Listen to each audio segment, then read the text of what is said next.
ಈವರೆಗೂ ನಾವು ಅನೇಕ ವಿಷಯಗಳನ್ನ ನಾವು ಕಲಿತಿದ್ದೇವೆ. ನಮ್ಮ ಅಧ್ಯಯನದ topic sit, stand and sit, walk and stand. ಕೂತ್ಕೊಳ್ರಿ ಮತ್ತೆ ಕೂತಿದ್ದೀರಿ ಅಥವಾ ಕೂತ್ಕೊಂಡಿದ್ದೀರಿ. ಎರಡನೇದಾಗಿ ನಡೀರಿ ಅಥವಾ ನಡೆಯುತ್ತಾ ಇದ್ದೀರಿ. ಮೂರನೇದಾಗಿ ನಿಂತುಕೊಳ್ಳಿರಿ ಅಥವಾ ನಿಲ್ಲಿರಿ. So this is our topic. ಇದು ಬಹಳ ವಿಚಿತ್ರವಾದ ಟಾಪಿಕ್ ಅಂತ ನಮ್ಗೆ ಅನಿಸುತ್ತೆ. ಆದ್ರೆ ಈ ಅಧ್ಯಾಯಗಳು 6 ಅಧ್ಯಾಯಗಳು, ಇಡೀ ಪತ್ರಿಕೆ ನಾವು ಓದುವಾಗ we can summarize the whole epistle in these 3 phrases or 3 verses. Okay, ನಾವು ಇಡೀ ಅಧ್ಯಾಯ ಪುಸ್ತಕವನ್ನ, ಎಫೆಸದವರಿಗೆ ಬರೆದ ಪತ್ರದ ಪುಸ್ತಕವನ್ನ ನಾವು ಕಲಿಯುವಾಗ ಈ 3 ಪದಗಳಲ್ಲಿ ನಾವು ಸಂಕ್ಷಿಪ್ತ ಪಡಿಸಬಹುದು. ಅದಕ್ಕೆ ನಾನು ಈ ಶೀರ್ಷಿಕೆಯನ್ನ ನಾನು ಆರಿಸಿಕೊಂಡಿದ್ದೇನೆ. ಇದು ನನ್ನ ಒಂದು ಶೀರ್ಷಿಕೆ ಅಂದ್ರೆ ಹೇಳಲ್ಲ. ನಾನು ತುಂಬಾ ವರ್ಷಗಳ ಹಿಂದೆ, ಒಂದು 40 ವರ್ಷಗಳ ಹಿಂದೆ ಚೀನಾದಲ್ಲಿ ದೇವರ ಸೇವೆಯನ್ನು ಮಾಡುತ್ತಿದ್ದಂತ ಅತಿ ಪ್ರಖ್ಯಾತರಾದಂತ ಒಬ್ಬ ದೈವ ಸೇವಕರು, ಅವರಿಗಿಲ್ಲ, ವಾಚ್ಮ್ಯಾನ್ ನೀ ಎಂಬಂತ ಅತೀ ವಿಶ್ವವಿಖ್ಯಾತರಾದಂತ ದೈವ ಸೇವಕರು ಕರ್ತನ ಸೇವೆಗೋಸ್ಕರ, ಕರ್ತನ ವಾಕ್ಯಕ್ಕೋಸ್ಕರ, ಕರ್ತನ ಸುವಾರ್ತೆಗೋಸ್ಕರವಾಗಿ ಜೀವನ್ನೇ ಮುಡುಪಾಗಿಟ್ಟು ಬಹಳ ಹಿಂಸೆ, ಕಷ್ಟ ಮತ್ತು ವರ್ಣಿಸಲು ಸಾಧ್ಯವಾದಂತ ಅನೇಕ ಹಿಂಸೆ ಅನುಭವಗಳನ್ನ ದಾಟಿ ಕರ್ತನ ಸನ್ನಿಧಾನದಲ್ಲಿ ಸೇರಿಕೊಂಡಂತ ಒಬ್ಬ ದೈವ ಭಕ್ತ. ಅವರ ಒಂದು ಹೇಳಿಕೆಯಾಗಿದೆ ಇದು. ಅಂದ್ರೆ ಅನೇಕ ವರ್ಷಗಳ ಹಿಂದೆ ನಾನು OIM ಸಂಸ್ಥೆಯಲ್ಲಿದ್ದಾಗ ನಾನು ಅವರು ಬರೆದಂತ ಅನೇಕ ಪುಸ್ತಕಗಳನ್ನ ಓದಿದ್ದೆ. ಸೊ ಈ ಪುಸ್ತಕ ನಿಜವಾಗಲೂ ಎಫೆಸದವರಿಗೆ ಬರೆದ ಪತ್ರದ ಅಧ್ಯಯನ ನನ್ನ ಜೀವಿತವನ್ನು ಬಹಳವಾಗಿ ಪ್ರಭಾವಿಸಿತು. So this is the title of Watchman Nee, one of the great man of God, the servant of the Lord, who stood for the gospel and also for the truth of the word, who undergone tremendous pressure and persecution under Chinese communist government for the sake of the gospel, and also for the testimony of the Lord Jesus Christ. And at the end, he was persecuted and killed by the Communist Party of China. Okay, so he has written a book on Ephesians, and the title, I remember, it says, Sit, Walk, and Stand. So ನಾನು ಆರಂಭದಿಂದ ಹೇಳ್ತಾ ಬಂದಿದ್ದೇನೆ, ನಿಮಗೆ ಒಂದು revision ತರ ಹೇಳ್ತಾ ಇದ್ದೀನಿ. ಯಾಕೆ ತುಂಬಾ ದಿವಸಗಳಾದ ಮೇಲೆ ನಾನು ನಿಮ್ಮೊಟ್ಟಿಗೆ ಈ ಅಧ್ಯಯನಕ್ಕೆ ಸೇರಿಕೊಂಡಿದ್ದೇನೆ. ಆದ ಕಾರಣ ನಿಮಗೆ ಮತ್ತೊಮ್ಮೆ ನಾನು ಜ್ಞಾಪಕಕ್ಕೆ ತರೋದಕ್ಕೆ ಬಯಸ್ತೇನೆ.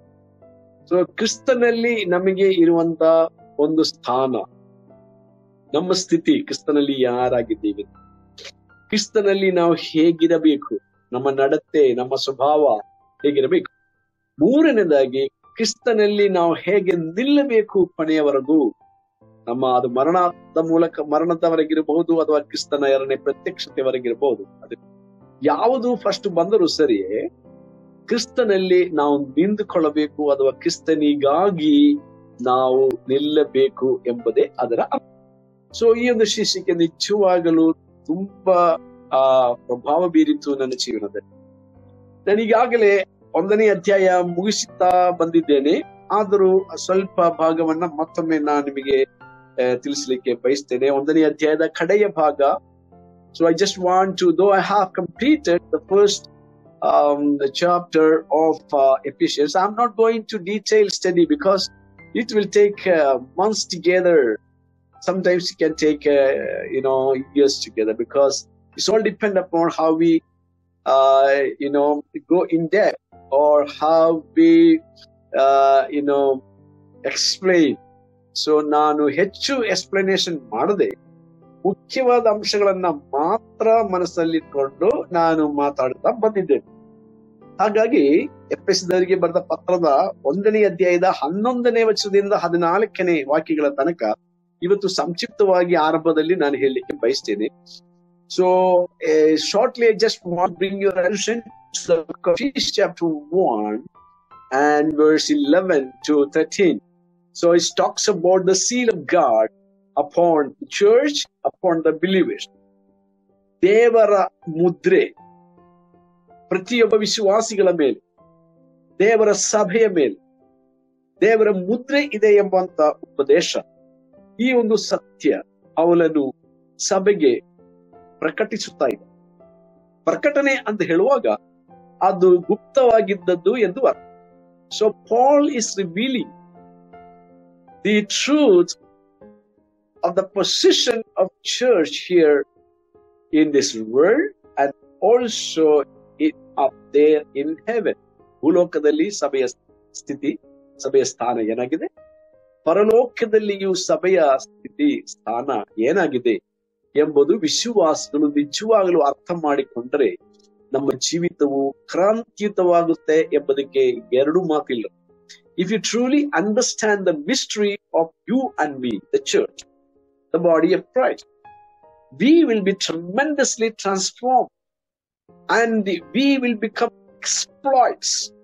We will explode for God and we will never take our lives so easy going.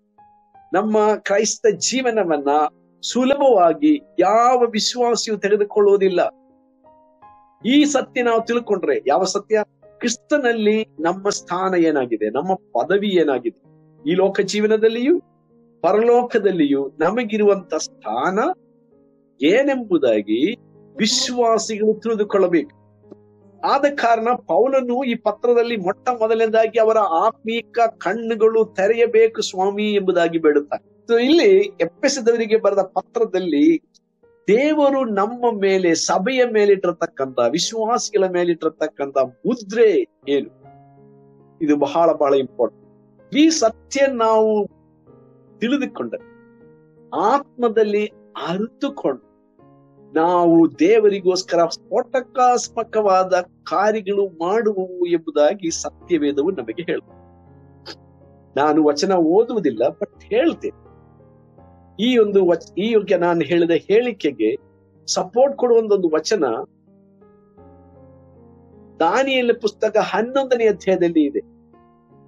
In the book of Daniel, chapter 11, verse 23, I believe. I'm not going to read it, but it says, those who know their God will stand firm. ದೇವರ ಅರಿತುಕೊಂಡವರು, ಅರಿತವರು. ಇದು ಒಂದು informative knowledge ಅಲ್ರಿ. Okay, this talks about an intimate knowledge, a personal knowledge about the Lord of your life, the Savior of your soul, the God of your judgment. ನಮಗೆ ನ್ಯಾಯ ತೀರಿಸಲಿರುವ ಯೇಸುವಿನ, ನಮ್ಮನ್ನ ಹೊಸ ಸೃಷ್ಟಿಗಳಾಗಿ ರಕ್ಷಣೆಗೆ ನಡೆಸಿದಂತ ಯೇಸುವಿನ, ಅಥವಾ ನಾವು ಹೊಸ ಜೀವವನ್ನು ಹೊಂದಿ ದೇವರ ಮಕ್ಕಳಾಗಿ ಮಾರ್ಪಟ್ಟಂತ ಆ ಒಂದು ಅನುಭವ ನಮ್ಮ ಆತ್ಮದೊಳಗೆ ಆಳವಾಗಿ ನಾವು ಅರಿತುಕೊಂಡರೆ, ವ್ಯಕ್ತಿಗತವಾಗಿ ಅರಿತುಕೊಂಡರೆ, ನಿಕಟವಾಗಿ ಅರಿತುಕೊಂಡರೆ, ನಾವು ಬಾಂಬಿನ ಹಾಗೆ, ಓಕೆ, ಒಂದು ಬಾಂಬಿನ ಹಾಗೆ ನಾವು ಎಕ್ಸ್ಪ್ಲೋರ್ಡ್ ಆಗುವುದು ಎಂಬುದಾಗಿ ದಾನಿಯೇಲ ಹೇಳುತ್ತಾನೆ 11ನೇ ಅಧ್ಯಾಯದಲ್ಲಿ. ತಮ್ಮ ದೇವರನ್ನು ಅರಿತವರು ಅವರು ದೃಢವಾಗಿ ನಿಲ್ಲುವರು, ಅವರು ಎಕ್ಸ್ಪ್ಲೋರ್ಡ್ ಆಗುವರು, ಅವರು ಸಿಡಿದು, ಒಂದು ಬಾಂಬು ಯಾವ ರೀತಿಯಲ್ಲಿ ಸಮಯಕ್ಕೆ ಸರಿಯಾಗಿ ಸಿಡಿದಾಗ ಎಂತ ಅನಾಹುತಗಳು, ಡಿಸ್ಟ್ರಕ್ಷನ್ ಅಥವಾ ಎಂತ ಭಯಂಕರವಾದ ಕೇಡುಂಟು ಮಾಡುತ್ತೆ, ಅದೇ ರೀತಿಯಲ್ಲಿ ನಮ್ಮ ಆತ್ಮದ ವೈರಿಯಾದ, ಸಭೆಯ ಆತ್ಮದ ವೈರಿಯಾದ, ವಿಶ್ವಾಸಿಗಳ ವೈರಿಯಾದ ಸೈತಾನನಿಗೆ ನಾವು ಸೈತಾನ ಮುಂದೆ ಸ್ಫೋಟಿಸಿಕೊಳ್ಳುವಂತ ಒಂದು ಟೈಮ್ ಬಾಂಬಿನ ಹಾಗೆ ಎಂಬುದಾಗಿ ಸತ್ಯವೇದ ನಮಗೆ ಹೇಳುತ್ತದೆ. ಇದು ಯಾರ ಬಗ್ಗೆ? ಜಾತಿಯಲ್ಲಿ ಕ್ರೈಸ್ತರಾದವರ ಬಗ್ಗೆ ಅಲ್ಲ, ಧರ್ಮದಲ್ಲಿ ಕ್ರೈಸ್ತರಾಗದವರಲ್ಲ, ಬದಲಾಗಿ ಕ್ರಿಸ್ತೇಶ್ವರನ್ನ ವ್ಯಕ್ತಿಗತವಾಗಿ ಅರಿತವರು. ಇದಕ್ಕಿಂತ ದೊಡ್ಡ ನಾಲೆಜ್ ಒಬ್ಬ ವಿಶ್ವಾಸಿಗೆ ಇಲ್ರಿ. ಇದು ಪೌಲನು ಫಿಲಿಪ್ಪಿದವರಿಗೆ ಬರೆದ ಪತ್ರದಲ್ಲಿ ಹೇಳುವಾಗ 3ನೇ ಅಧ್ಯಾಯದಲ್ಲಿ ಹೇಳ್ತಾನೆ, that I may know him the power of his resurrection. ನಾನು ಆತನನ್ನು ಅರಿತುಕೊಳ್ಳಬೇಕು, ಪುನರುತ್ಥಾನದ ಪ್ರಭಾವದ ಶಕ್ತಿಯನ್ನು ನಾನು ಇನ್ನೂ ಅರಿತುಕೊಳ್ಳಬೇಕು. ಇದೊಂದೇ ನನ್ನ ಜೀವನದ ಗುರಿ. ಪ್ರಿಯ ನನ್ನ ಸಹೋದರನೇ, ಸಹೋದರಿಯೇ, ನನ್ನ ಜೊತೆ ಸೇವಕರೇ, ನಿಮ್ಮ ಗುರಿ ಇದಾಗಿದೆ. ಕ್ರಿಸ್ತನನ್ನು ಮಾತ್ರ ತಿಳ್ಕೋಬೇಕು, ಅರಿತುಕೊಳ್ಳಬೇಕು. ಅವನು ಹೇಳ್ತಾನೆ ಇನ್ನೊಂದು ಕಡೆಯಲ್ಲಿ, ನಾನು ಏನು ಹೆಚ್ಚಾಗಿ ತಿಳ್ಕೊಳ್ಳಿಕ್ಕೆ ಬಯಸಲಿಲ್ಲ, ಕ್ರಿಸ್ತನನ್ನು ತಿಳ್ಕೋಬೇಕು, ಕ್ರಿಸ್ತನನ್ನು ಅರಿತುಕೊಳ್ಳಬೇಕು. ಇವತ್ತು ಸಭೆಯ ಪ್ರಾಬ್ಲಮ್, ಕ್ರಿಸ್ತನ ತಿಳುವಳಿಕೆ ಇಲ್ಲ, ಕ್ರಿಸ್ತನ ನಿಕಟವಾದ ಅರಿವು ಅನೇಕರಿಗೆ ಇಲ್ಲ. ಆದ ಕಾರಣ ಅವರನ್ನು ಇತರರು ಸ್ಫೋಟಿಸ್ತಾರೆ, ಅಥವಾ ವಿಶ್ವಾಸಿಗಳನ್ನ, ಸಭೆಯನ್ನ ಅವಿಶ್ವಾಸಿಗಳು, ಸೈತಾನನ ಏಜೆನ್ಸಿಗಳು, ರಾಜಕಾರಣಿಗಳು ಅವರನ್ನು ಸ್ಫೋಟಿಸ್ತಾರೆ. ಆದ್ರೆ ಬದಲಾಗಿ ನಾವು ಸ್ಫೋಟಿಸುವವರಾಗಬೇಕು. This important. ಸೊ ನಾವು, ನಮ್ಮ ಮೇಲೆ ಇರುವ ಸೀಲ್ ಯಾರದು? ದೇವರ ಸೀಲ್. ಸಭೆ ಅಂದರೆ ಅರ್ಥ ದೇವರು ಕರೆದು ಪ್ರತ್ಯೇಕಿಸಿಕೊಂಡ ಪರಿಶುದ್ಧರ ಗುಂಪು ಎಂಬುದಾಗಿ ಎಲಿಸಿಯಾ ಸಭೆ ಅಂದರೆ ಅರ್ಥ. ಅಲ್ಲದವರು ಯಾರು ಸಭೆಗೆ ಅವರು ಅಂಗಗಳಲ್ಲ. ಆದ ಕಾರಣ ಪೌಲನು ಈ ಎಫೆಸ ಪತ್ರದಲ್ಲಿ ಪ್ರತ್ಯೇಕವಾಗಿ 1ನೇ ಅಧ್ಯಾಯ 11ನೇ ವಚನದಿಂದ 14ನೇ ವಾಕ್ಯಗಳವರೆಗೆ ಓದುವಾಗ, ನಿಮ್ಮ ಮುಂದೆ ಬೈಬಲ್ ಇದೆ ಅಂತ ನಾನು ನಂಬ್ತೀನಿ, ನೀವಲ್ಲಿ ಗಮನಿಸಿ ನೋಡ್ರಿ. ಅಲ್ಲಿ ಪೌಲನು ಹೇಳುವಂತ ವಚನಗಳು ಎಷ್ಟು ಗಂಭೀರವಾಗಿದೆ. ಒಂದು ಡಿಸ್ಟಿಂಕ್ಟಿವ್ ಕ್ಯಾರೆಕ್ಟರಿಸ್ಟಿಕ್ಸ್ ಇಲ್ಲಿ, ಅಂದ್ರೆ ಬಹಳ ಪ್ರತ್ಯೇಕವಾದಂತ ಗುಣಗಳು, ಗುಣ ಲಕ್ಷಣಗಳು, ಸ್ವಭಾವ ವಿಶೇಷತೆಗಳು ವಿಶ್ವಾಸಿಗಳ ಕುರಿತು, ಸಭೆಯ ಕುರಿತು, ಅವರ ಸ್ಥಾನದ ಕುರಿತು ಪೌಲನು ಇಲ್ಲಿ ಪ್ರಕಟಿಸ್ತಾನೆ. ಇದು ಮರೆಯಾಗಿದ್ದಂತ ಸತ್ಯ. ಆದ್ರೆ ಸಭೆಗೆ ಈ ಮರೆಯಾಗಿದ್ದಂತ ಗುಟ್ಟು ಪೌಲನೆಂಬ ದೇವರ ಅಭಿಷೇಕ್ತನ ಮೂಲಕ ದೇವರು ತಿಳಿಯಪಡಿಸಿದ ಕ್ರಿಸ್ತಶಕ 60-64 ಇಸವಿಯವರೆಗೆ. ಇದು ಬಹಳ ಒಂದು ಆತ್ಮೀಕ ಬಲವನ್ನು, ಚೈತನ್ಯವನ್ನು, ಜೀವನವನ್ನು ನಮಗೆ ಕೊಡುವಂತ ಸತ್ಯವಾಗಿದೆ ಎಂಬ ಬಿಟ್ಟದ್ದು. 3ನೇ ವಚನದಿಂದ 6ನೇ ವಚನಗಳವರೆಗೆ ಓದಿಕೊಳ್ಳಿರಿ. ಆಮೇಲೆ 7ರಿಂದ 12ನೇ ವಚನ ತನಕ ಓದಿಕೊಳ್ಳಿರಿ. 13ನೇ ವಚನ ಕೂಡ ಓದಿಕೊಳ್ಳಿರಿ. ಇಲ್ಲಿ ಪೌಲನು ಪ್ರತ್ಯೇಕವಾಗಿ ಕೆಲವು ವಿಶೇಷಗಳನ್ನ ಇಲ್ಲಿ ಹೇಳುತ್ತಾ ಇದ್ದಾನೆ. ತಂದೆಯ ಕುರಿತಾಗಿ ಹೇಳುತ್ತಾನೆ, ತನ್ನ ಮಗನಾದ ಯೇಸು ಕ್ರಿಸ್ತನ ಕುರಿತಾಗಿ ಹೇಳುತ್ತಾನೆ. 7ರಿಂದ 12. 13ನೇ ವಾಕ್ಯದಲ್ಲಿ ತಂದೆಯಾದ ದೇವರ ಬಳಿಗೆ ತನ್ನ ಕುಮಾರನಾದ ಯೇಸುವಿನ ಮೂಲಕವಾಗಿ ನಮ್ಮನ್ನು ನಡೆಸುವಂತ ಪವಿತ್ರಾತ್ಮನ ಕೆಲಸದ ಕುರಿತಾಗಿ ನಾವು ನೋಡುತ್ತೇವೆ. ಆಮೇಲೆ ಪವಿತ್ರಾತ್ಮನು ನಮಗೆ ಮುದ್ರೆ ಹಾಕುತ್ತಾನೆ, ಸೀಲ್ ಹಾಕುತ್ತಾನೆ. ಸೊ ಇದು ಕೂಡ ನಾನು ಮೊನ್ನೆ ಸ್ವಲ್ಪ ಮಟ್ಟಿಗೆ ನಾನು ನಿಮಗೆ ಹೇಳಿದೆ, ಆದ್ರೆ ಈಗ ಇನ್ನೂ ವಿವರಿಸೋದಕ್ಕೆ ಸಮಯವಿಲ್ಲ ನೋಡಿ. Although the order in which Paul refers to the 3 persons indifferently, his emphasis falls repeatedly on their mutual cooperation in reconciling men to God.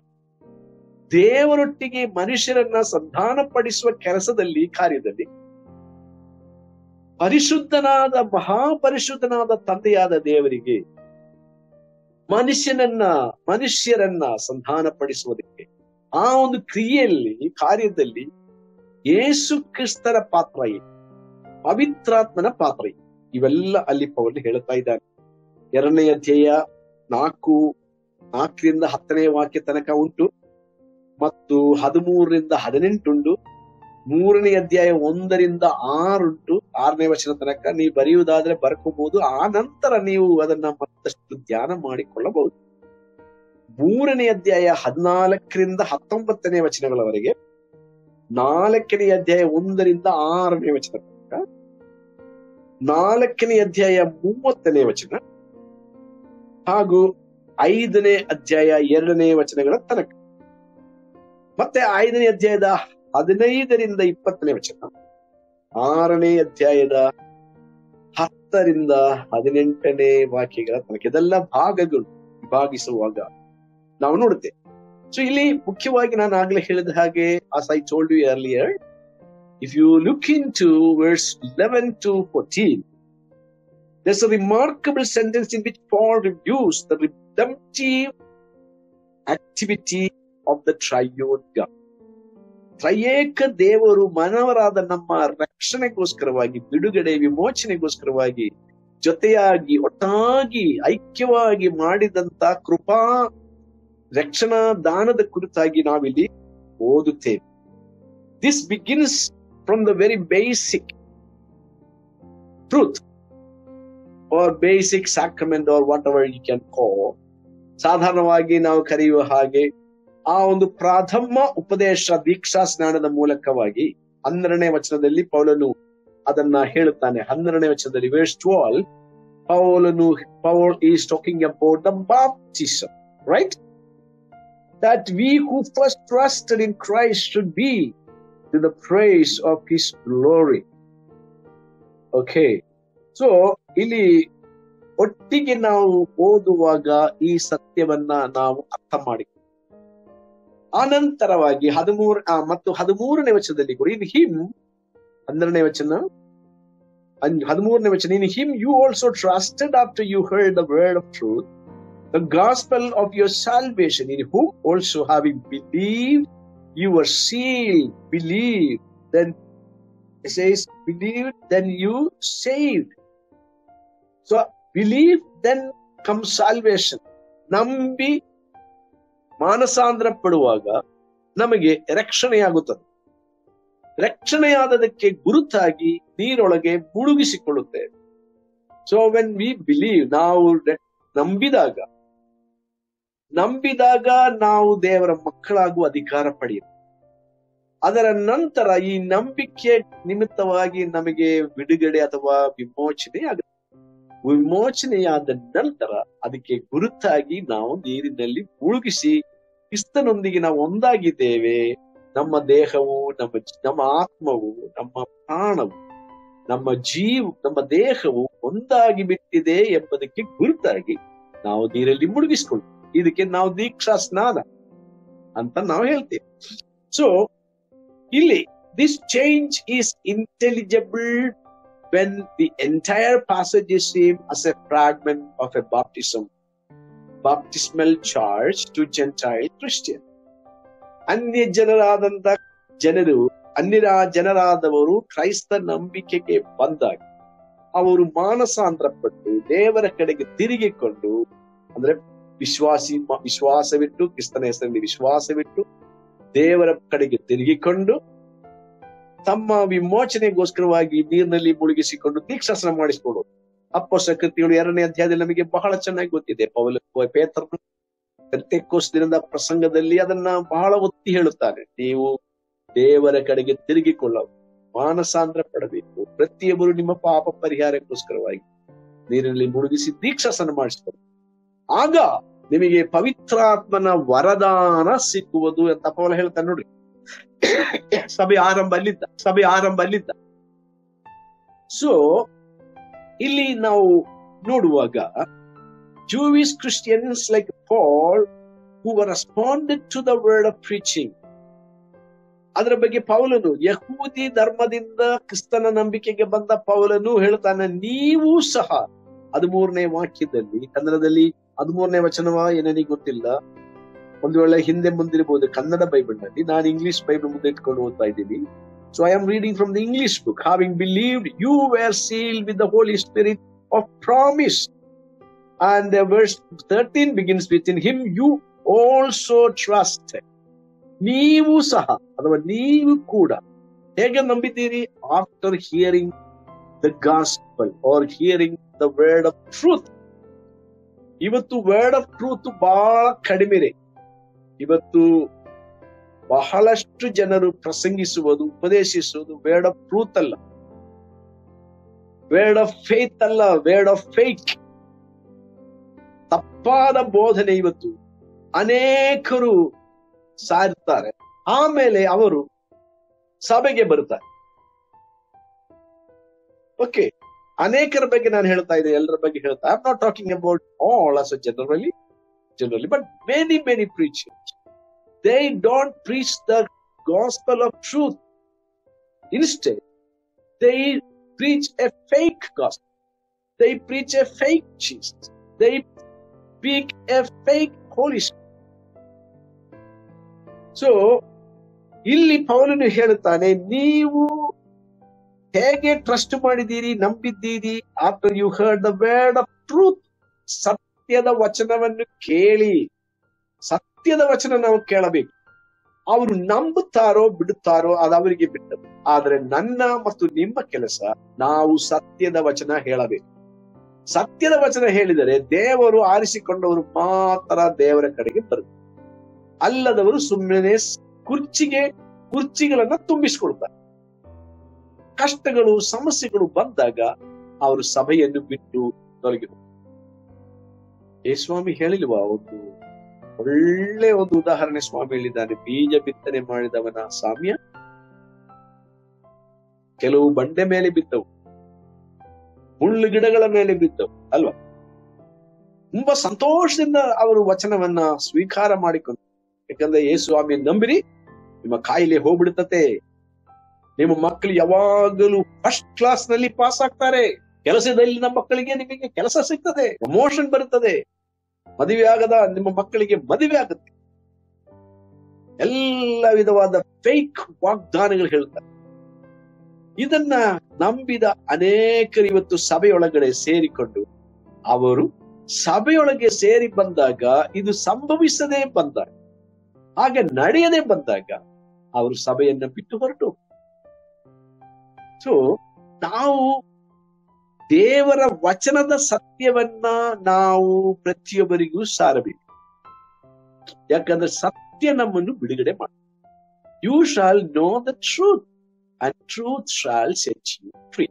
ಸತ್ಯವನ್ನು ನೀವು ತಿಳಿಯುವಿರಿ, ಸತ್ಯವು ನಿಮ್ಮನ್ನು ಬಿಡುಗಡೆ ಮಾಡುವುದು. ಸಂಪೂರ್ಣವಾದ ಬಿಡುಗಡೆ ದೇವರ ವಾಕ್ಯದ ಸತ್ಯದ ಮೂಲಕವಾಗಿ ಹೊರತು, unless we submit ourselves by hearing to the word of truth, we cannot have true salvation. We cannot obtain the eternity. This is a very, very serious thing. So Paul ಇಲ್ಲಿ ಹೇಳ್ತಾ ಇದ್ದಾನೆ, thus he introduces a key theme of Ephesians, that God has reconciled both Jews and Gentiles through the cross of Christ. ಕ್ರಿಸ್ತನ ಶಿಲುಬೆಯ ಮೂಲಕ ಆತನು ನಮ್ಮನ್ನು ಮತ್ತು ಅಂದ್ರೆ ಅನ್ಯ ಜನರನ್ನು, ಯಹೂದ್ಯರನ್ನು ಆತನು ಒಟ್ಟಾಗಿ ಕ್ಷಮಿಸಿ, ಕೃಪಾದಾನದಿಂದ ಕ್ಷಮಿಸಿ, ದೇವರ ಕರುಣೆಯಿಂದ ನಮ್ಮನ್ನು ತನ್ನ ಮಗನ ಶಿಲುಬೆಯ ಮರಣದ ಮೂಲಕ ಒಂದು ಮಾಡಿದ್ದಾನೆ ಎಂಬುದಾಗಿ ನಾವು ಇದಕ್ಕೆ ಸಂಬಂಧಪಟ್ಟದಾಗಿ 2ನೇ ಅಧ್ಯಾಯ 1ರಿಂದ 7ನೇ ವಚನ, 11ನೇ ವಚನ, 12ನೇ ವಚನ, 3ನೇ ಅಧ್ಯಾಯ 6ನೇ ವಚನ. To support this same statement, you can look into chapter 2 and verse 1 through 7, and also 11 and 12, 11 to 22, and chapter 3 and verse 6, 3ನೇ ಅಧ್ಯಾಯದ 6ನೇ ವಚನ. Paul speaks of the Holy Spirit as the pledge or guarantee of our heritage. ನಮ್ಮ ಸ್ಥಾನ, ನಮ್ಮ ಪದವಿ ಏನಾಗಿದೆ. 14ನೇ ವಚನದಲ್ಲಿ Paul ಹೇಳುತ್ತಾನೆ ನೋಡ್ರಿ, in verse 14, Paul says, what's our possession? Who is the guarantee of our inheritance until the redemption of the purchased possession, to the praise of his glory. Hallelujah. To the praise of his glory. ಆತನ ಮಹಿಮೆಗೋಸ್ಕರವಾಗಿ ದೇವರು ನಮಗೋಸ್ಕರವಾಗಿ ತನ್ನ ಕುಮಾರನಾದ ಯೇಸುವಿನ ರಕ್ತದ ಮೂಲಕ ನಮ್ಮನ್ನು ಕೊಂಡುಕೊಂಡಿದ್ದಾನೆ. Purchase as a possession. ಆತನ ಆಸ್ತಿಯಾಗಿ ದೇವರು ನಮ್ಮನ್ನು ಆರಿಸಿಕೊಂಡಿದ್ದ. ಹಾಗಾದ್ರೆ ಸಭೆ ಯಾರು? ಸಭೆಯು ದೇವರ ಆಸ್ತಿಯಾಗಿ. Okay. Church is the possession of God. But many church or many believers, they don't know the position which they have in Christ. ಕ್ರಿಸ್ತನಲ್ಲಿ ಅವರಿಗಿರುವಂತ ಸ್ಥಿತಿ, ಅವರಿಗಿರುವಂತ ಸ್ಥಾನ ಏನೆಂಬುದಾಗಿ ಅನೇಕ ವಿಶ್ವಾಸಿಗಳನ್ನು ಹೇಳುವವರಿಗೆ, ಸಭೆಯೆಂದು ಹೇಳುವವರಿಗೆ ಗೊತ್ತಿಲ್ಲ. ಈ ಲೋಕಕ್ಕೆ ಸಂಬಂಧಪಟ್ಟದರ ಕುರಿತಾಗಿ ಮಾತ್ರ ಅವರ ತಲೆಯೊಳಗಡೆ ಇದೆ. ಅದಕ್ಕೋಸ್ಕರ ಅವರು ಈ ಲೋಕಕ್ಕೋಸ್ಕರ ಜೀವಿಸ್ತಾ ಇದ್ದಾರೆ.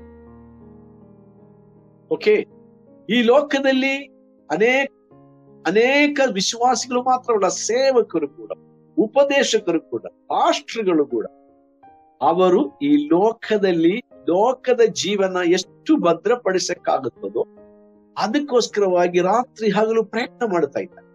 ಎಷ್ಟು ಹೆಚ್ಚು ಆಸ್ತಿ ಮಾಡಕ್ಕೆ ಸಾಧ್ಯ, ಎಷ್ಟು ದೊಡ್ಡ ಚರ್ಚ್ ಬಿಲ್ಡಿಂಗ್ ಕಟ್ಸಕ್ಕಾಗ, ಎಷ್ಟು ದೊಡ್ಡ ನವೀನ ಸಂಗೀತ ಉಪಕರಣಗಳನ್ನ ನಾನು ನನ್ನ ಸಭೆಯಲ್ಲಿ ಅಥವಾ ಬಿಲ್ಡಿಂಗಿನೊಳಗಡೆ ನಾವು ಇಟ್ಟುಕೊಳ್ಳಲಿಕ್ಕೆ ಸಾಧ್ಯ, ಎಷ್ಟು ದೊಡ್ಡ ವಾಟ್ಸ್ ಇರುವಂತ ಲೌಡ್ ಸ್ಪೀಕರ್ ಸಿಸ್ಟಮ್ಸ್ ಅನ್ನ ನಾನು ಇಟ್ಕೊಳ್ಳಕ್ಕೆ ಸಾಧ್ಯ. ಎಂಥ ಮ್ಯೂಸಿಕ್ ಮಾತ್ರವಲ್ಲ, ಎಂಥ ವರ್ಣಗಳ ಲೈಟ್ ಅರೇಂಜ್ಮೆಂಟ್ಸ್ ನಾನು ಮಾಡಿಕೊಳ್ಳಿಕ್ಕೆ ಸಾಧ್ಯ. ಸಭೆಗೂ ಇವತ್ತು ಸೈತಾನನ ಕಾರ್ಯಕ್ರಮಗಳಿಗೂ ಏನು ವ್ಯತ್ಯಾಸ ಕಾಣಿಸ್ತಾ ಇಲ್ರಿ. ಕೋಟಿ ಲಕ್ಷಗಟ್ಟಲೆ ಹಣ ಖರ್ಚು ಮಾಡಿ ದೊಡ್ಡ ದೊಡ್ಡ ಸುವಾರ್ಥ ಕೂಟಗಳನ್ನು ಕೂಡ ಏರ್ಪಡಿಸ್ತಾರೆ. ಅವರ ಸ್ಟೇಜ್ಗಳು 150ರಿಂದ 200 ಅಡಿ ಉದ್ದದ ಸ್ಟೇಜ್ಗಳು, ಎಷ್ಟು ದೊಡ್ಡ ದೊಡ್ಡ ಸ್ಟೇಜ್ಗಳು ಮಾಡುತ್ತಾರೆ, ಎಷ್ಟು ದೊಡ್ಡ ಲೈಟ್ ಅರೇಂಜ್ಮೆಂಟ್ಸ್ ಮಾಡುತ್ತಾರೆ. ಇವೆಲ್ಲ ಬೇಡ ಅಂತ ಹೇಳ್ತಾ ಇಲ್ಲ, ಆದ್ರೆ ಸುವಾರ್ತೆ ತಲುಪಿಸುವುದಕ್ಕೋಸ್ಕರ ಅನೇಕ ಸೇವಕರಿಗೆ ಯಾವುದೇ ಒಂದು ಅನುಕೂಲತೆಗಳು ಇಲ್ಲದಿರುವಾಗ ಈ ವ್ಯರ್ಥವಾದ ಖರ್ಚುಗಳ ಮೂಲಕ ತಮ್ಮನ್ನು ಶೋ ಮಾಡಿಕೊಳ್ಳುವುದು, ತಮ್ಮನ್ನು ಪ್ರದರ್ಶಿಸಿಕೊಳ್ಳುವುದು, ಇವತ್ತು ಸಭೆ ಎಂಬ ಫೇಕ್ ಸಭೆ, ಸುಳ್ಳು ಸಭೆ ಇವತ್ತು ಬಹಳಷ್ಟು ಪ್ರಯತ್ನ ಮಾಡ್ತಾ ಇದೆ. ಪ್ರಿಯ ದೇವಜನರೇ, ನಾವು ತುಂಬಾ ಗಂಭೀರವಾಗಿ ಪರಿಗಣಿಸಬೇಕಾದ ಸತ್ಯಗಳು ಪೌಲಲ್ಲಿ ಹೇಳುತ್ತಾ ಇದ್ದಾನೆ. ಅದಕ್ಕೆ ಪೌಲ ಹೇಳ್ತಾನೆ, ನಿಮ್ಮ ಆತ್ಮದ ಕಣ್ಣು ದೃಷ್ಟಿ ನಿಮಗೆ ದೇವರು ತೆರೆಯಬೇಕು. ಇವತ್ತು ಅನೇಕ ವಿಶ್ವಾಸಿಗಳ, ಸೇವಕರ, ಉಪದೇಶಕರ ಕಣ್ಣು ಕುರುಡಾಗಿದೆ, ಒಪ್ಪಾಗಿದೆ. ಪ್ರಕಟಣೆ ಪುಸ್ತಕ 3ನೇ ಅಧ್ಯಾಯ ಓದುವಾಗ ಇವತ್ತಿನ ಸಭೆಯ ಈ ಕಾಲಘಟ್ಟದಲ್ಲಿ ಇರುವ ಸಭೆಯ ಒಂದು ಸುಂದರವಾದ ಚಿತ್ರ ಲವೋದಿಕೀಯ ಸಭೆಯಾಗಿದೆ. 1903 ಇಸವಿಯಿಂದ ಸ್ವಾಮಿ ಭೂಲೋಕಕ್ಕೆ ಬರುವಂತ ಅಥವಾ ಮಧ್ಯಾಕಾಶಕ್ಕೆ ಬರುವ ತನಕ ಇರುವ ಕಾಲಕ್ಕೆ ಲವೋದಿಕೀಯ ಕಾಲ ಎಂಬುದಾಗಿ ನಾವು ವಿಶ್ಲೇಷಿಸ್ತೇವೆ. ಅಥವಾ ನಾವು ದೈವಶಾಸ್ತ್ರ ಪರವಾಗಿ ನೋಡಿದರೆ, ಚರಿತ್ರೆ ಪರವಾಗಿ, ಅಥವಾ ನಾವು ಲಿಟ್ರಲಿ ನೋಡುವಾಗಲ್ಲ, ಅಥವಾ ಸಭೆಯ ಆತ್ಮೀಕ ಜೀವನದ ಕುರಿತು ನಾವು ಗಮನಿಸುವಾಗ ಇದು ಲವೋದಿಕೀಯ ಎಂಬ ಸಭೆಯ ಒಂದು ಕಾಲಘಟ್ಟ.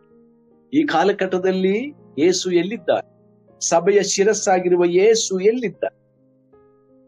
ಸಭೆಗೋಸ್ಕರವಾಗಿ ಪ್ರಾಣ ಕೊಟ್ಟ ಸ್ವಾಮಿ ಎಲ್ಲಿದ್ದಾನೆ? Think about it. ದೇವರ ಮುದ್ರೆಯನ್ನು ಪಡಕೊಂಡಂತ ವಿಶ್ವಾಸಿಗಳ ಜೀವಿತದಲ್ಲಿ ಸಭೆಯ ಯೇಸು ಸ್ವಾಮಿ ಎಲ್ಲಿದ್ದಾನೆ? ಯೇಸು ಸ್ವಾಮಿ ಸಭೆಯ ಹೆಡ್ ಆಗಿರಬೇಕು. ಇದು 15ನೇ ಅಧ್ಯಾಯದ ವಚನದಿಂದ 23ನೇ ವಾಕ್ಯಗಳ ತನಕ ಪೌಲನು ಹೇಳುವಾಗ ಯೇಸು ಸ್ವಾಮಿ ಸಭೆಗೆ ಶಿರಸ್ಸಾಗಿದ್ದಾನೆ ಎಂಬುದಾಗಿ ಪೌಲನು ಮುಖ್ಯವಾಗಿ ಹೇಳುತ್ತಾನೆ.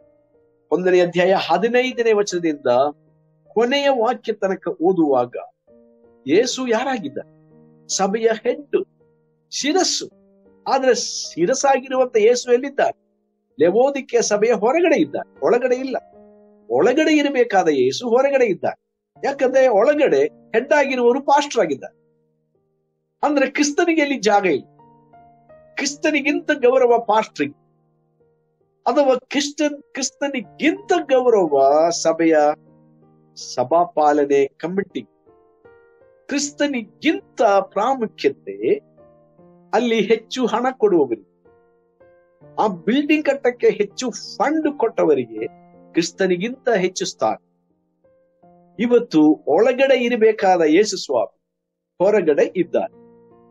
ಹೊರಗಡೆ ಇರಬೇಕಾದಂತ ಜನರು ಇವತ್ತು ಕ್ರಿಸ್ತನ ಜಾಗವನ್ನ ತೆಗೆದುಕೊಂಡು ಒಳಗಡೆ ಕೂತಿದ್ದಾರೆ. ಒಳಗಡೆ ಕೂತಿಕೊಳ್ಳೋದಷ್ಟೇ ಅಲ್ಲ, ಅವರು ಕ್ರಿಸ್ತನ ತಲೆಯನ್ನ ಛೇದಿಸಿ ತಲೆಯ ಜಾಗದಲ್ಲಿ ಅವರು ಕೂತಿದ್ದಾರೆ. ಅದಕ್ಕೆ ಯೇಸು ಸ್ವಾಮಿ ಹೇಳ್ತಾರೆ, ಈಗೋ ಬಾಗಿಲಲ್ಲಿ ನಿಂತುಕೊಂಡು ತಟ್ಟುತ್ತಾ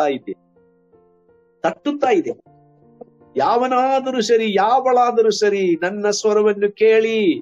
ಯಾರಿಗೆ? ಅವಿಶ್ವಾಸಿಗಳಿಗೆಲ್ಲ, ವಿಶ್ವಾಸಿಗಳಿಗೆ, ಸಭೆಗೆ ಹೇಳುತ್ತಾ ಇದ್ದಾನೆ. ಅದಕ್ಕೆ ಯೋಹಾನ್ ಹೇಳುತ್ತಾನೆ, ಅಥವಾ ಕ್ರಿಸ್ತನ ಮೂಲಕ ಯೋಹಾನ್ ಮೂಲಕ ಕ್ರಿಸ್ತನ್ ಹೇಳುತ್ತಾ ಇದ್ದಾನೆ, ಕಿವಿಯುಳ್ಳವನು ಕೇಳಲಿ, ಪವಿತ್ರಾತ್ಮನು ಹೇಳ್ತಾ ಇದ್ದಾನೆ. ಇವತ್ತು ಕ್ರಿಸ್ತನ ವಾಕ್ಯ ಕೇಳುವುದಕ್ಕೆ, ಸತ್ಯದ ವಚನ ಕೇಳಿಸಿಕೊಳ್ಳುವುದಕ್ಕೆ, ಅದಕ್ಕೆ ವಿಧೇಯರಾಗುವುದಕ್ಕೆ ಅನೇಕ ಸೇವಕರಿಗೂ ಜೊತೆಯಾಗಿ ವಿಶ್ವಾಸಿಗಳಿಗೂ ಮನಸ್ಸಿಲ್ರಿ.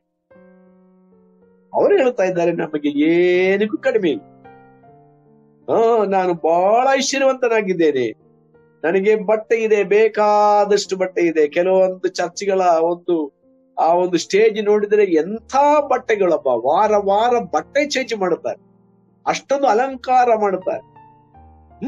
ವಾರ ಲೈಟು, ಕಲರ್ ಲೈಟು ಚೇಂಜ್ ಮಾಡುತ್ತಾರೆ. ಏನಕ್ಕೂ ಕಡಿಮೆ ಇಲ್ಲ, ಹಣ ಬೇಕಾದಷ್ಟಿದೆ. ಆದ್ರೆ ವಾಕ್ಯದ ಸತ್ಯ ಅವರೊಳಗಡೆ ಇಲ್ಲ. ಸುವಾರ್ತೆಗೋಸ್ಕರವಾಗಿ ಕಷ್ಟ ಬಿದ್ದು ಹೊರಗಡೆ ಹೋಗುವುದಿಲ್ಲ. ಹಿಂಸೆ ಅನುಭವಿಸುವುದಕ್ಕೆ, ಪೆಟ್ಟು ತಿನ್ನುವುದಕ್ಕೆ, ಕರಪತ್ರಗಳನ್ನು ಕೊಡುವುದಕ್ಕೆ, ತಮ್ಮ ಕಚೇರಿಯಲ್ಲಿ ಒಂದು ಸಹಪಾಠಿಗಳಿಗೆ ಯೇಸು ಮಾತ್ರವೇ ರಕ್ಷಕ ಅಂತ ಹೇಳುವುದಕ್ಕೆ ಬಾಯಿಲ್ಲ. ಅವರ ಬಾಯಿ ಮುಚ್ಚಿದ್ದಾರೆ. ಯಾರು ಮುಚ್ಚಿದ್ದಾರೆ? ವಿಶ್ವಾಸಿಗಳಾದ ನಮ್ಮನ್ನು ನುಂಗಬೇಕು ಎಂಬುದಾಗಿ ಹುಡುಕುತ್ತಾಡುತ್ತಿರುವಂತ ಈ ಲೋಕದ ದೇವರು ಎಂಬ ಸೈತಾನ. ಎರಡು ಸಿಂಹಗಳಿದಾವೆ. ಒಂದು ಸಿಂಹದ ಹಾಗೆ ಗರ್ಜಿಸುವವನು, ಅವನು ಸೈತಾನ. ಅದ ನಿಜವಾದ ಸಿಂಹ ಯಾರು? ಯೂದ ಕುಲದ ಸಿಂಹ. Who is the true lion? He is the Lion of Judah. But there is another lion outside. He just roared like a lion. He's not a real lion. He's roaring like a lion. Most of the believers and most of the pastors, most of the teachers are scared of this roaring lion, the devil. So my brothers and sisters, ಕಿವಿಯುಳ್ಳವರು ಕೇಳಿ. Jesus is the head of the church. So Paul is telling very clearly, chapter 2 verse 1 to 10 and verse 12 to 18. ಒಂದನೇ ವಚನದಿಂದ 10ನೇ ವಾಕ್ಯದ ತನಕ. Okay, so head ಅಂತ ಹೇಳುವಾಗ ಅದಕ್ಕೆ ಮುಂಚೆ 1ನೇ ಅಧ್ಯಾಯದ ಕೊನೆಯ ಭಾಗಗಳಲ್ಲಿ, before he say about or write this revelation in chapter 2 verse 1 onwards, he is ending up with chapter 1 and he says everything is given under the authority of the church. ಎಲ್ಲವನ್ನು ಸಭೆಗೆ ಅಧೀನಪಡಿಸಿಕೊಂಡಿದ್ದ. 20ನೇ ವಚನ 20ರಿಂದ 23ನೇ ವಾಕ್ಯಗಳಂತ, he put all things under his feet. Who is the feet of Jesus? You are the feet of Jesus. I am the feet of Jesus. Every believer in the world, ಲೋಕಾದ್ಯಂತ ಇರುವಂತ ಪ್ರತಿಯೊಬ್ಬ ರಕ್ಷಣೆ ಹೊಂದ ಪರಿಶುದ್ಧರು ಕ್ರಿಸ್ತನ ದೇಹದ ಅಂಗಗಳು. ಆ ಅಂಗಗಳು ಅದು ಎಲ್ಲಿ ಇದ್ದರು? ಅವರು ಕ್ರಿಸ್ತನ ದೇಹವಾಗಿ. ಅಂಡರ್ ದ ಫೀಟ್ ಎಂದು ಹೇಳುವಾಗ, ಫೀಟ್ ಪಾದ ಎಂದು ಹೇಳುವಾಗ ನಮ್ಮ ಲೆಕ್ಕದಲ್ಲಿ ಬಹಳ ಒಂದು ಗಣನೆಗೆ ಬಾರದಿರತಕ್ಕಂಥ ಅಂಗ. ಆದ್ರೆ ಪಾದ ಇಲ್ಲದಿದ್ದರೆ ತಲೆಯನ್ನು ನಿಲ್ಲಿಸಕ್ಕಾಗಲ್ಲ, ಇಡೀ ದೇಹವನ್ನ ನಿಲ್ಲಿಸಕ್ಕಾಗಲ್ಲ. Without the foot, without the feet, head cannot be lifted up, head cannot be stood up. So every believer is the body of Christ, and the church as a whole is the body of Christ, and he is the head. ಆತನು ಶಿರಸ್ಸಾಗಿದೆ. And under him, under that head, every believer has to be submitted. ಆ ಶಿರಸ್ಸು ಎಂಬ ಕ್ರಿಸ್ತನಿಗೆ ಪ್ರತಿಯೊಬ್ಬ ವಿಶ್ವಾಸಿ, ಅದು ದೊಡ್ಡ pastor ಆದರೂ, ತುಂಬಾ ಹಳೆ ವಿಶ್ವಾಸಿಯಾದರು, ತುಂಬಾ ಹಣ ಕೊಟ್ಟು ಸಭೆ ಕಟ್ಟಿಸಿದ ವಿಶ್ವಾಸಿಯಾದರು, ಪಾಸ್ಟರ್ಗೆ ಸಲಹೆ ಕೊಡುವಂತ ಪಾಸ್ಟರ್ ಕಮಿಟಿಗೆ ಸಲಹೆ ಕೊಡುವಂತ ಹಿರಿಯರಾದರೂ ಸರಿ, ಅವರೆಲ್ಲರೂ ಕ್ರಿಸ್ತನ ವಚನಕ್ಕೆ, ವರ್ಡ್ ಆಫ್ ಟ್ರೂತ್, ವಾಕ್ಯ ಎಂಬ ಸತ್ಯಕ್ಕೆ ಅವರು ವಿಧೇಯರಾಗಬೇಕು. ಇಲ್ಲದಿದ್ದರೆ ಅವರು ಸಭೆಗೆ ಅವರ ಅಧೀನರಲ್ಲದಿದ್ದರೆ ಅಥವಾ ಕ್ರಿಸ್ತನಿಗೆ ಅಧೀನರಾಗದಿದ್ದರೆ ಅವರು ದೇವರ ವಾಕ್ಯದ ಪ್ರಕಾರ ಅವರು ಸ್ಥಾನವನ್ನು ತಪ್ಪಿದವರಾಗಿದ್ದಾರೆ. ಕ್ರಿಸ್ತನಲ್ಲಿ ನಮ್ಮ ಸ್ಥಾನ ಏನು? What is our position in Christ? Our position is only in Jesus, and Jesus is our head. ಆತನು ನಮ್ಮ ಶಿರಸ್ಸು. ಆತನ ಪಾದ ಕೆಳಗೆ ಎಲ್ಲವನ್ನು, ಸಮಸ್ತವನ್ನು ದೇವರು ಸಮರ್ಪಿಸಿದ್ದಾನೆ, ಒಪ್ಪಿಸಿದ್ದಾನೆ. ವಿಚ್ ಇಸ್ ಹಿಸ್ ಬಾಡಿ, ಆತನ ಶರೀರ. The fullness of him who fills all in all. ಎಲ್ಲವನ್ನು, ಸರ್ವವನ್ನು ಆಳುವಂತ, ಸಮಸ್ತವನ್ನು, ಅಂದ್ರೆ ಸ್ವರ್ಗ, ಮರ್ತ್ಯ, ಪಾತಾಳಗಳಲ್ಲಿ, ನಾವು ಕಾಣುವಂತ ಈ ಲೋಕದಲ್ಲಿಯೂ ಕಾಣದೇ ಇರತಕ್ಕಂಥ ಲೋಕದಲ್ಲಿಯೂ ಎಲ್ಲವನ್ನು, ಸಮಸ್ತವನ್ನು ಆಳುವವರು ಯೇಸುವಾಗಿದ್ದಾರೆ. We must understand our position under this head, Jesus Christ. Everything is ruled by the church. Do you know that you are the ruler of India? You are the ruler of America. You are the ruler of England. ದೇವರ ಮಕ್ಕಳು, ಸಭೆಯು ಆ ದೇಶವನ್ನು, ಲೋಕವನ್ನೇ ಆಳುವವರಾಗಿದ್ದಾರೆ. ಇದು ನಾವು ಮರೆಯಬಾರದು. It is not any prime minister. It is not any president who rules the world. Church must rule the world. If you stand under Christ, if you sit under Christ, if you walk with Christ, then remember you are the ruler of this world. Not Satan. ಸೈತಾನು ಜಗತ್ತಿಗೆ ಯಜಮಾನನಲ್ಲ, ಅವನ ಈ ಲೋಕವನ್ನು ಆಳುವವನಲ್ಲ. ನಾವು ಕ್ರಿಸ್ತನ ಶಿರಸ್ಸಿನಿಗೆ, ಅದರ ಕ್ರಿಸ್ತನೆಂಬ ಶಿರಸ್ಸಿಗೆ ನಾವು ವಿಧೇಯರಾಗಿರುವುದಾದ್ರೆ, ನಮ್ಮ ಪಾದದ ಕೆಳಗೆ ಸಮಸ್ತವನ್ನು, ಎಲ್ಲವನ್ನು ದೇವರು ಅಡಗಿಸಿರುವುದಾದರೆ, ಇದು ಸತ್ಯವೇದ ಹೇಳುವ ಸತ್ಯ. ಹಾಗಾದ್ರೆ ಒಂದು ತಿಳ್ಕೊಳ್ಳಿ, ಲೋಕವನ್ನು ಆಳುವಂತವರು ನಾವಾಗಿದ್ದಾರೆ. ಈಗಲೇ ಕ್ರಿಸ್ತನು ಬರಬೇಕಾಗಿಲ್ಲ, ಈಗಲೇ ನಾವು ಆತ್ಮೀಕವಾಗಿ ಲೋಕವನ್ನು ಆಳಬೇಕು. ಈಗಲೇ ನಾವು ದೇಶಗಳನ್ನು ಆಳುವವರಾಗಿದ್ದೇವೆ.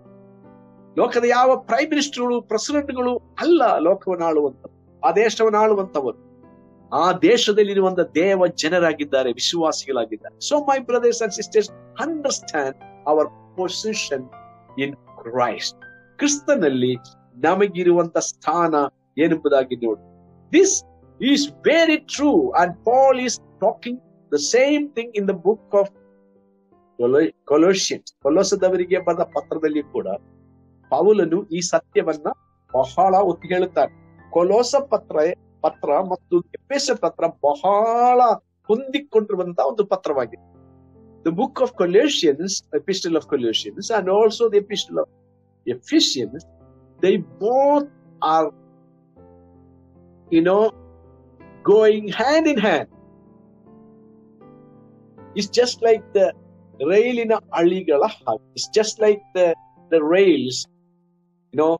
The engine is Jesus, and the ali athava the rails are like these two epistles, and Jesus is driving our life to the safety. ಆತನು ಹೆಡ್ ಆಗಿದ್ದ. ಕೊಲೋಸದವರಿಗೆ ಬರೆದ ಪತ್ರ, in the book of Colossians chapter 1, verse 8, ನಿಮಗೆ ಗೊತ್ತಿದೆ, verse 8 8ನೇ ವಾಕ್ಯ. Colossians chapter 1 and in verse 8 Paul says, I'll read it for you. English ನಲ್ಲಿ ಓದ್ತೀನಿ. Who also declared to us your love of the Spirit. For this reason we also, since the day we heard, do not cease to pray for you, to ask that you may be filled with the knowledge of His will in all wisdom and spiritual understanding, that you may walk worthy of the Lord, fully pleasing Him, being fruitful in every good work, and increasing in the knowledge of God. Hallelujah.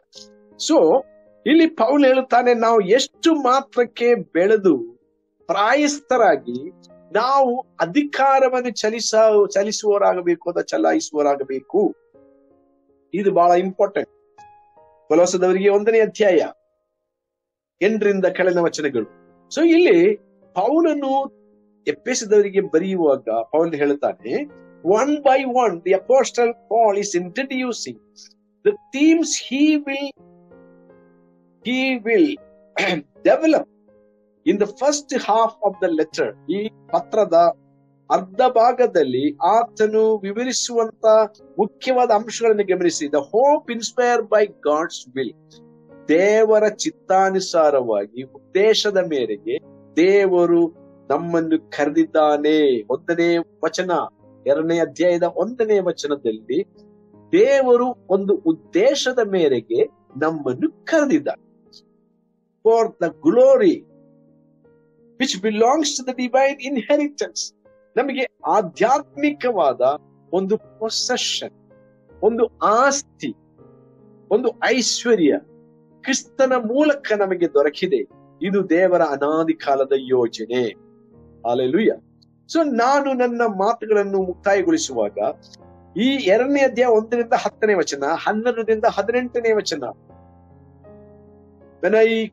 as I conclude, remember this chapter 2 and verse 1 through 10 and 12 to 18.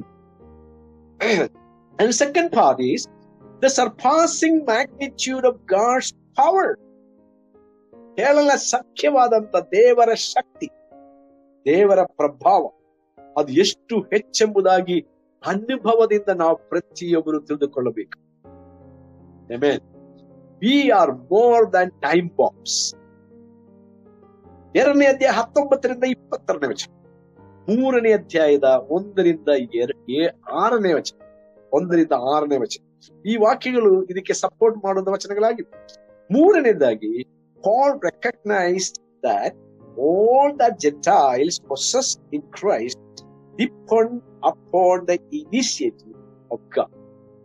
Okay, ಅಂದ್ರೆ ಇವತ್ತು ಅನ್ಯ ಜನರು, ಅಂದ್ರೆ ಈ ಭೂಮಿಯಲ್ಲಿ ಇವತ್ತು 3 ಪಂಗಡದವರಿದ್ದಾರೆ. ಕ್ರಿಸ್ತನು ಬರುವುದಕ್ಕೆ ಮುಂಚೆ ಬರೇ 2 ಪಂಗಡದವರಿದ್ದರು, ಅನ್ಯ ಜನರು ಮತ್ತು ದೇವ ಜನರು ಅಥವಾ ಯಹೂದಿಗಳು, ಅನ್ಯ ಜನರು. ಆದ್ರೆ ಇವತ್ತು ಕ್ರಿಸ್ತನು ಬಂದ ನಂತರ 2000 ವರ್ಷಗಳಿಂದ 3 ಪಂಗಡದವರು. ಒಂದನೆಯದು ಯಹೂದಿಗಳು, 2ನೇದು ಅನ್ಯ ಜನರು, ಯಹೂದಿಗಳಲ್ಲದವರೆಲ್ಲರೂ ಅನ್ಯ ಜನರಾಗಿದ್ದಾರೆ. ಆದ್ರೆ 3ನೇದಾಗಿ ಒಂದು ಹೊಸ ಪಂಗಡ ಉತ್ಪತ್ತಿಯಾಗಿದೆ, ಅದು ಸಭೆ. ಸಭೆ ಎಂಬುದು 3ನೇ ಪಂಗಡ. ಸೊ ಇಲ್ಲಿ ಪೌಲನು ಹೇಳ್ತಾ ಇದ್ದಾನೆ, Paul is recognized that all that the Gentiles possess in Christ depends upon the initiative of God. ದೇವರು ಆತನು ತನ್ನ ಅನಾದಿ ಕಾಲದ ಯೋಜನೆಯಿಂದ, ಉದ್ದೇಶದಿಂದ, ಕೃಪೆಯಿಂದ, ಕರುಣೆಯಿಂದ ಅನ್ಯ ಜನರನ್ನ ದೇವರು ಅಥವಾ ಯಹೂದಿಗಳಲ್ಲದವರನ್ನ ಆತನು ದೇವರಲ್ಲಿ, ಸೃಷ್ಟಿಕರ್ತನಾದ ಯೆಹೋವನಲ್ಲಿ, ತಂದೆಯಾದ ದೇವರಲ್ಲಿ ಆತನು ಕ್ರಿಸ್ತನ ಮೂಲಕ ಎಲ್ಲ ಆಶೀರ್ವಾದಗಳನ್ನು ಸುರಿಸಿದ. ಕ್ರಿಸ್ತನಿಲ್ಲದಿದ್ರೆ ನಾವು ಬರೀ we are zeros, but with Christ we are heroes. ಕ್ರಿಸ್ತನಲ್ಲಿ ನಾವು ಹೀರೋಗಳಾಗಿದ್ದೇವೆ. ಹಲ್ಲೆಲೂಯಾ. ಕ್ರಿಸ್ತನಿಲ್ಲದ ಜೀವನ ಬರಡು ಭೂಮಿಗೆ ಸಮಾನ ಅಂತ ಒಂದು ಹಾಡಿದೆ. ಕ್ರಿಸ್ತನಲ್ಲಿ ನಮಗಿರುವಂತ ಸ್ಥಾನ, ನಮಗಿರುವಂತ ಮಾನ, ನಮಗಿರುವಂತ ಪದವಿ ಎಷ್ಟು ಶ್ರೇಷ್ಠ ಎಂಬುದಾಗಿ ಪೌಲನು ಈ ಪತ್ರದ ಮೂಲಕವಾಗಿ ನಮ್ಮ ಕಣ್ಣಿನ ಮುಂದೆ ಚಿತ್ರಿಸ್ತಾ ಇದ್ದ. ದೇವರಿಗೆ ಸ್ತೋತ್ರ. ನಮ್ಮ ಸಮಯ ಮುಕ್ತಾಯವಾಗ್ತಾ ಬಂದಿದೆ. ಆದ ಕಾರಣ I will wind up here because the time is up, and I pray that God will help us to understand our position in Christ as we continue to study the book of Ephesians. Until we meet again next time, I pray that God's peace, God's grace and God's guidance be with you and all. ಮುಂದಿನ ಸಮಯದಲ್ಲಿ ಅಥವಾ ಮುಂದಿನ ಶಿಷ್ಯದಲ್ಲಿ ನಾವು ಮತ್ತೆ ಭೇಟಿಯಾಗುವ ತನಕ ದೇವರ ಕೃಪೆ, ದೇವರ ಆಶೀರ್ವಾದ, ದೇವರ ನಡೆಸುವಿಕೆ ನಿಮ್ಮೆಲ್ಲರೊಟ್ಟಿಗೆ ಇರಲಿ.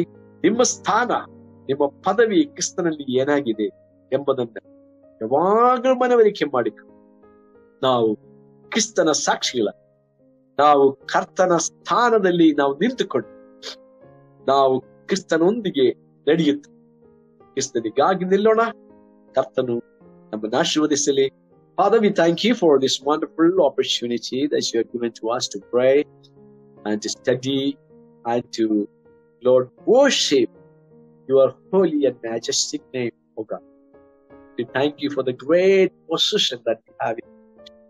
We thank you that we are your possession in heaven and also here on earth. ಕರ್ತನಾದ ಯೇಸುವೆ, ತಂದೆಯೇ, ಈ ಲೋಕದಲ್ಲಿ ನಾವು ನಿನ್ನ ಆಸ್ತಿಯಾಗಿದ್ದಕ್ಕಾಗಿ ಸ್ತೋತ್ರ. ನಾವು ನಿನ್ನ ಸಂಪತ್ತಾಗಿ ನಮಗೋಸ್ಕರ ನಮ್ಮನ್ನು ಆರಿಸಿಕೊಳ್ಳೋದಕ್ಕಾಗಿ ಸ್ತೋತ್ರ. ಯುಗದ ಉತ್ಪತ್ತಿಗಿಂತಲೂ ಮುಂಚಿತವಾಗಿ ಯೇಸು ಕ್ರಿಸ್ತನಲ್ಲಿ, ಅನಾದಿ ಕಾಲಕ್ಕಿಂತಲೂ ಮುಂಚಿತವಾಗಿ ಯೇಸು ಕ್ರಿಸ್ತನಲ್ಲಿ ನಮ್ಮನ್ನು ನಿನ್ನ ಆಸ್ತಿಯಾಗಿ, ನಿನ್ನ ಸಂಪತ್ತಾಗಿ ಆರಿಸಿಕೊಂಡ ಕೃಪೆಗಾಗಿ ನಮ್ಮ ಸ್ಥಾನ ಕೆಲವೊಮ್ಮೆ ನಾವೇ ಮರೆತು ಹೋಗ್ತೀವಿ. ಆದರೆ ಈ ದಿನಗಳಲ್ಲಿ ನಾವು ಈ ಪುಸ್ತಕವನ್ನು ಕಲಿಯುವಾಗ, ಈ ಪತ್ರವನ್ನು ಕಲಿಯುವಾಗ ಯಾದ ಆತ್ಮೀಕ ಹುಟ್ಟುಗಳನ್ನ ನಾವು ಹೆಚ್ಚೆಚ್ಚಾಗಿ ನಾವು ಅಗಿದು, ಕರ್ತನೆ, ನಾವು ನಿನ್ನ ಉದ್ದೇಶವನ್ನ ನೆರವೇರಿಸುವುದಕ್ಕೆ ಸಹಾಯ. ಈ ತಂಡಕ್ಕಾಗಿ ಸ್ತೋತ್ರ. ಇದರಲ್ಲಿ ಬಹಳಷ್ಟು ಕಷ್ಟಪಟ್ಟು ನಿನ್ನ ಕೆಲಸವನ್ನು ಮಾಡುವಂತ ಎಲ್ಲ ಪ್ರಿಯ ಯವನಸ್ಥರನ್ನು ಆಶೀರ್ವದಿಸಿರಿ, ಅವರ ಕುಟುಂಬಗಳನ್ನು ಆಶೀರ್ವದಿಸಿ, ಮತ್ತು ಪಾಲ್ಗೊಂಡಂತ ಎಲ್ಲ ಪ್ರಿಯ ಸಹೋದರ ಸಹೋದರಿಯರನ್ನ, ಸೇವಕರನ್ನ ಆಶೀರ್ವದಿಸಿ, ನಿನ್ನ ಬರೋಣಕ್ಕಾಗಿ ನಮ್ಮನ್ನು ಸಿದ್ಧಪಡಿಸಿ. ಯೇಸು ಕ್ರಿಸ್ತನ ಅತಿ ಮಧುರ ನಾಮದಲ್ಲಿ ನಿನ್ನ ಅತಿ ವಿನಯದಿಂದ ಬೇಡಿಕೊಳ್ಳುತ್ತೇನೆ. ಆಮೇನ್. ಆಮೇನ್.